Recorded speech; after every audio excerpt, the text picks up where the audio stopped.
Greetings, everybody. Coming to you from another morning. I've been working on my next chapter for Singing Through the Shadows, and I was reflecting on something that I experienced. Well, I've always experienced this, but it was definitely more intense when I was growing up, and it's an extreme sensitivity to sound. And as any of you who have been reading my stories in this series knows, my dad was a Vietnam veteran, and I recent I well, let me slow down my speech here. I need to match my thoughts with the pacing of my words. So, several years ago, I had a panic attack in Las Vegas in a hotel. And if you've ever been to Las Vegas, you know that these hotels are enormous. I mean, I think they might go on for, I'm not exaggerating, like miles. It's crazy how you can spend your whole weekend in a Las Vegas hotel and never leave a building. I don't like Las Vegas for this reason. It's too much. It's too much indoor. It's too much. Anyway, not going to say anything else because I'm sure some of you love Las Vegas and I don't want to yuck your yums. But I had a panic attack in a restaurant in the Venetian hotel. There were so many people walking around. So in the Venetian hotel, in the what you would call a corridor, which of course it's an extremely wide corridor. Think a large indoor hotel mall, an indoor mall.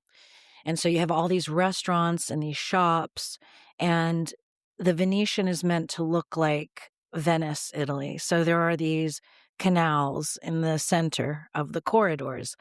And I was in an Italian restaurant with my family, my chosen family of today, and we we were just having a normal day, and all of a sudden I looked up and I saw all the people, and I recognized that I was in a building that stretched for miles and that I didn't know where the exit points were, and I freaked out. It was the first time I ever had a public panic attack, and I honestly didn't know where it was coming from because I had not really had many panic attacks before that, not even in the privacy of my own home. And so I was at a party not too long after that happened, and I was talking to one of my friends who does research for pharmaceutical companies. He's a scientist of some kind. And he told me about his work researching genetic psychological trauma or something like that. I can't remember how. Oh, he might have used the word epigenetic because that is actually the term I saw when I was doing my research just now on this topic. And so I told him about what happened to me in Las Vegas. And I said, could this be something I inherited from my dad's Vietnam veteran experience, his experience with the war? And he just immediately said, yes. Yes, because I had never had anything bad happen to me in a large crowd. So there didn't seem to be any reason why I would have a trauma response to a crowd. It was the first time I ever experienced that. And when he said that, all I could do was really think about it. I didn't spend much time researching the idea, but I thought about it. And then as I was just writing about, I was trying to reflect a story that relates to the song I'm going to release in chapter 3 of Singing Through the Shadows. And I wanted to touch on this idea of sound sensitivity because sound sensitivity is something that's been in my life since I was as far back as I can remember.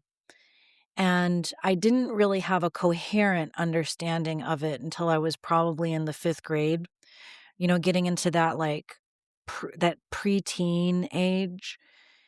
And I became acutely aware that loud sounds had a physical impact on my body. And shouting was particularly awful, but all loud sounds made me startle. It's like, and I could feel it. It's like I could feel it hitting me. So it's hard to understand if this isn't something that you experience, but it's sort of like if you imagine the energy field around your body.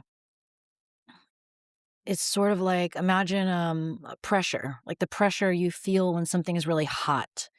You don't have to touch the flame to feel the pressure of the heat coming from the flame. That pressure is surrounding the flame, and it sends you a message not to go any closer because you can feel the pressure, but it's invisible. You don't see it, you feel it. We all have this invisible energy field around our bodies. And some people are more aware of it because of things like what I'm describing here. So when I would hear someone shout, especially if it was in anger, because anger is a stronger force than just shouting from excitement, happiness, or just trying to get your attention. An angry shout carries more force, and an angry shout would feel like a punch to that energy field around me.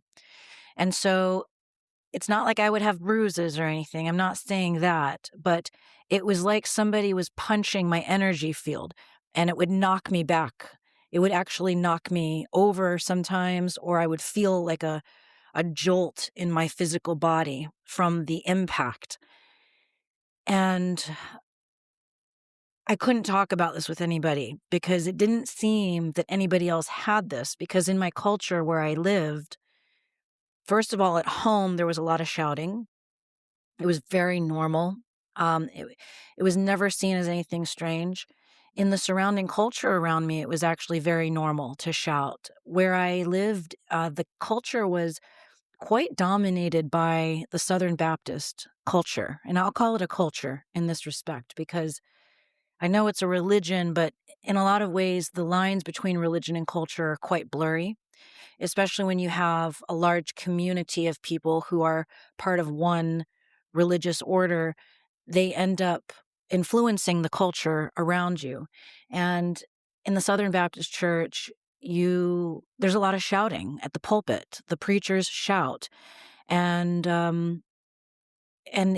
were a lot of kids at my school who were wannabe preachers, and it gets into your culture as well. It gets into your behavior. And so sometimes people would get a little loud and sanctimonious, and they didn't mean any harm, but I found the intensity of their voices threatening. Like I knew cognitively, rationally that they were not a danger, but my energy body would become physically threatened. I would feel on guard, and it would feel like they were punching me. And so I I became very aware of this, and I tried to do some research on this as I was working on my story. And sure enough, I found that there has been some research that this sensitivity to sound can be inherited.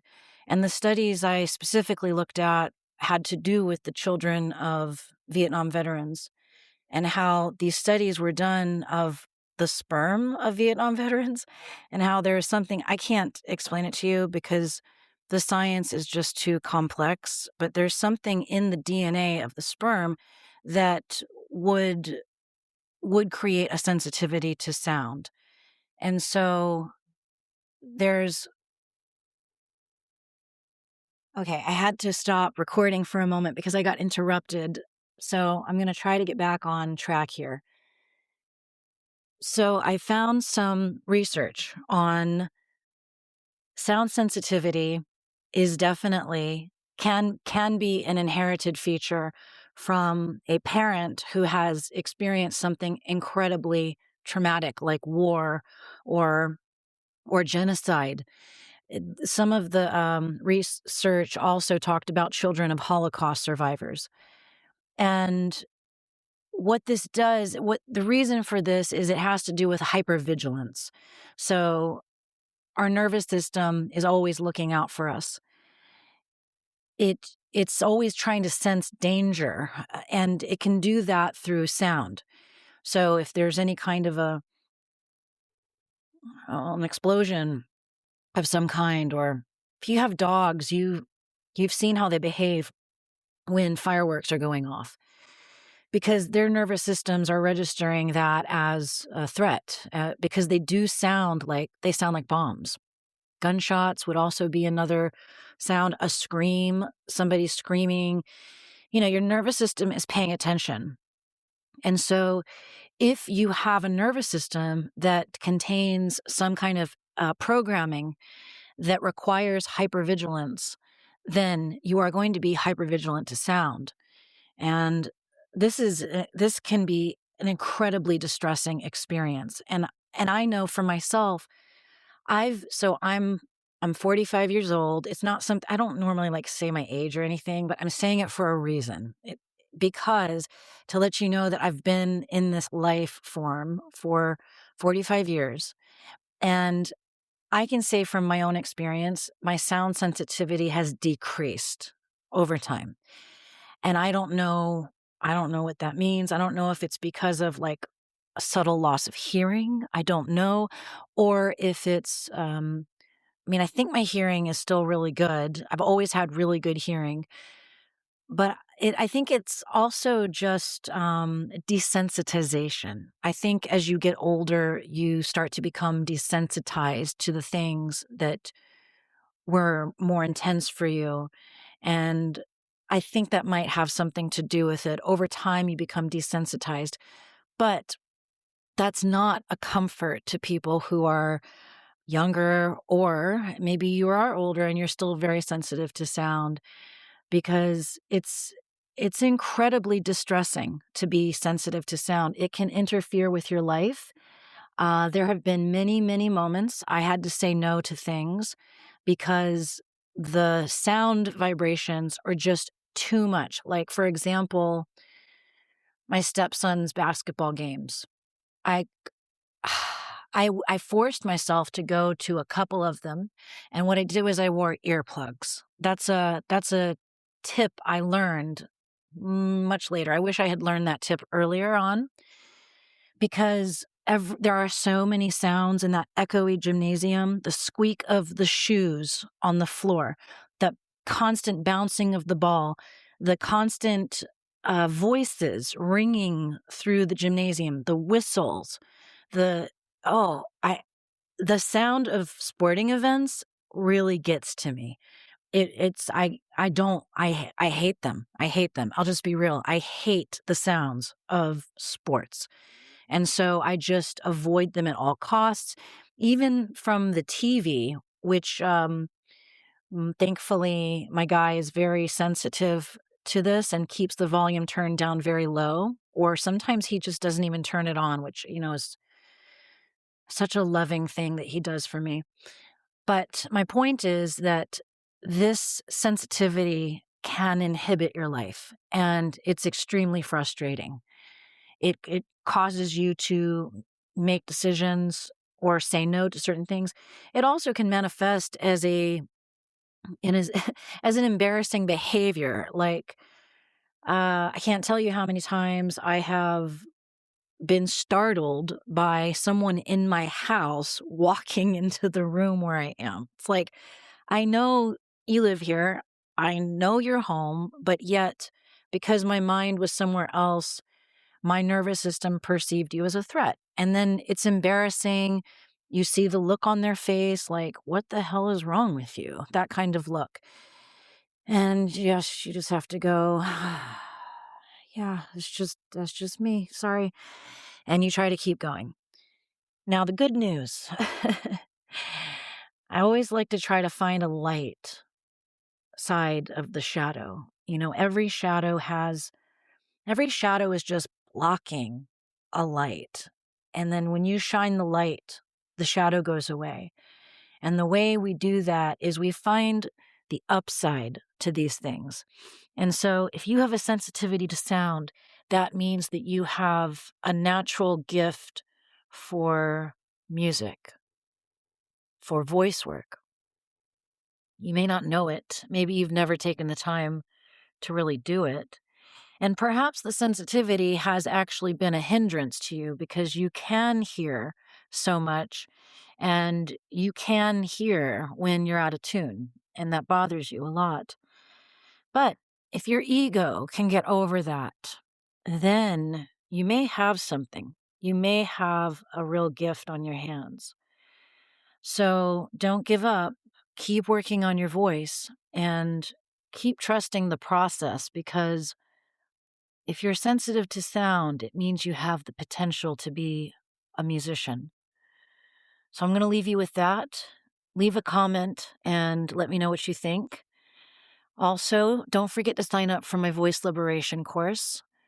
My course is designed for you, for people like you, sensitive souls who have been through stuff, but you want to reclaim your voice and you want to do it in a way that's inspiring and interesting and healing. At this point in life, it's not enough to just do one thing just for the fun of it. If you're anything like me, you like to do things that have multi-leveled purpose. So maybe you choose to do voice work because you always wanted to be a singer, but then you learn about the sound healing benefits and you think, well, that's great because I still have things that I need to heal. And so if you can do both, if you can both work on your voice and practice sound healing on yourself, well, then that's a pretty incredible thing. And that's what I'm doing with my particular voice method. This is unlike any other voice method you've ever encountered. I'm taking technique and sound healing and putting it together in one. So if that's interesting to you, take advantage of my pre-sale, my pre-launch sale. It's 50% off, and it'll be that way until February when I launch. I still don't have an exact date, but I'm shooting for the first week of February. I want to get this course out to you. I will give you an updated date, hopefully by this weekend. That's when I'll know what this production schedule is really like. Thanks so much for listening, everybody. Keep going because the world needs your unique voice.